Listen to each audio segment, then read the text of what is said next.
Please get ready for a dictation of transcription number 350 and 351 from Sir Kailash Chandra magazine.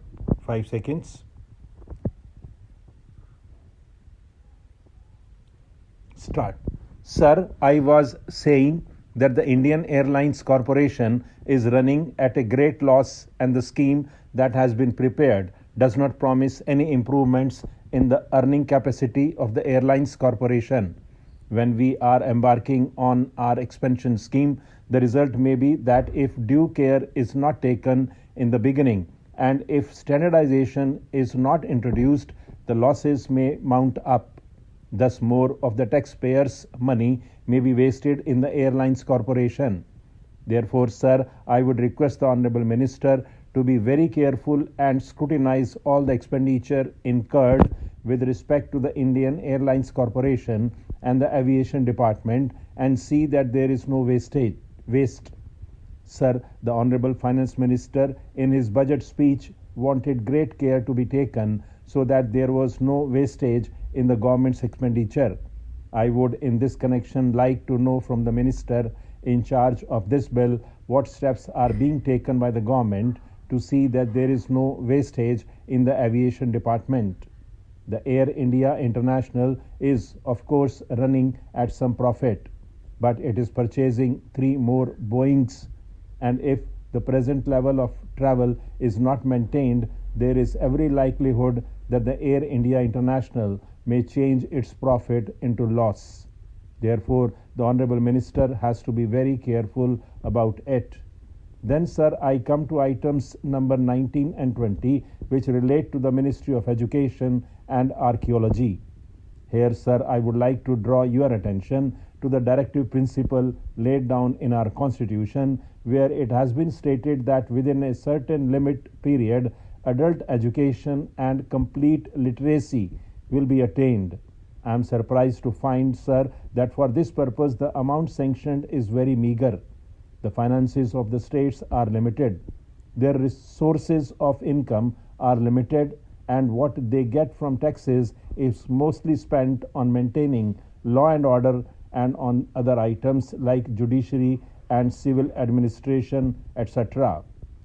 And therefore, unless the central government comes to the rescue of the states in the matter of education, I do not think there will be any substantial progress in this respect. I am sure that the Honourable Minister will say that education is a state subject and it is not therefore the responsibility of the centre. Then, sir, I come to the item pertaining to the External Affairs Ministry. In this connection, I would like to submit that I am very glad that the Honourable Prime Minister has made his stand very clear about Kashmir, and I wholeheartedly welcome it. I am very glad to find that at long last, after 2 years, he has stated the stand of India clearly, and therefore I wholeheartedly support the expenditure pertaining to the Ministry of External Affairs. I would like to know in this connection only one thing, although it does not really come under this ministry. It comes under the Ministry of Finance.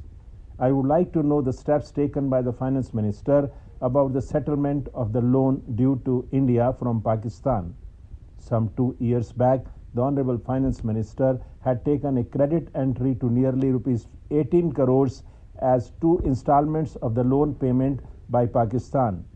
I should call it the pre-partition debt. But that money was not received by India, and that amount is still due from Pakistan.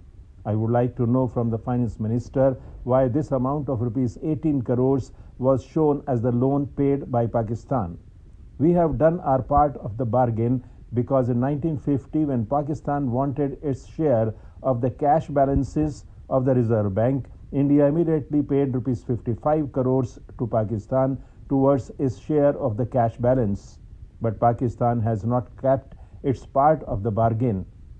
Therefore, I would like to know the steps taken by the Finance Minister to recover the debts due from Pakistan. There are so many other outstanding amounts due from Pakistan for which the Finance Minister does not seem to have taken any proper steps. There is continuous trade going on between India and Pakistan. There is plenty of transfer of funds between India and Pakistan. the Honorable Finance Minister can take certain steps so that the exchange authorities which are transferring the amounts from one country to the other country can also bring pressure and help us in recovering the amounts.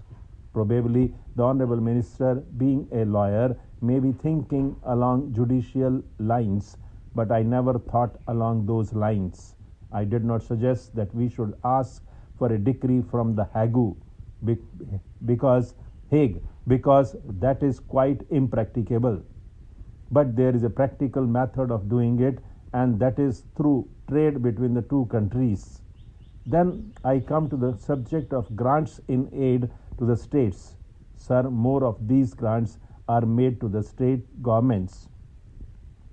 I shall speak only for another 7 or 8 minutes.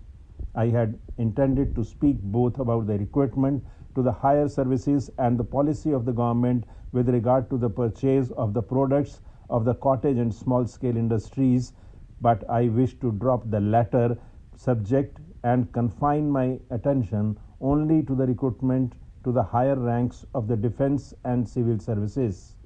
Sir, it is a matter of profound concern to us that the material that we are obtaining from our defense and civil services is not of a very satisfactory character. Having a little more knowledge of the efficiency of the students who try to enter the NDA, the National Defense Academy, I think I can say with some confidence that we have no reason to be proud of the material that we are obtaining for our National Defense Academy.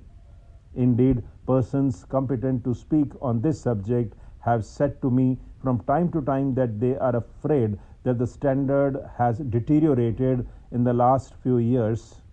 Sir, this is another matter which ought to receive the earnest attention of the government. What I have said about the defense services is, I think, also true of the civil services. I know that our country is poor and that if our young people want high salaries and allowances that men in their positions are getting in other countries, we cannot gratify their desire. We have to think not merely of the poverty of the country, but of the resources that are needed at the present time to develop it as quickly as possible. But we ought to bear in mind that in other countries, for example, in England, care has been taken to create conditions which will attract the best material to the country. In England, the scales of salaries and allowances have been revised twice during the last 6 or 7 years. I think they were revised in 1980 and they have again been revised this year.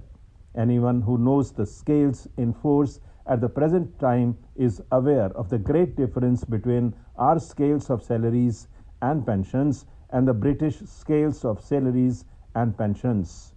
To mention only one matter, a captain gets a pension of £1,000 and in addition a gratuity of £2,000.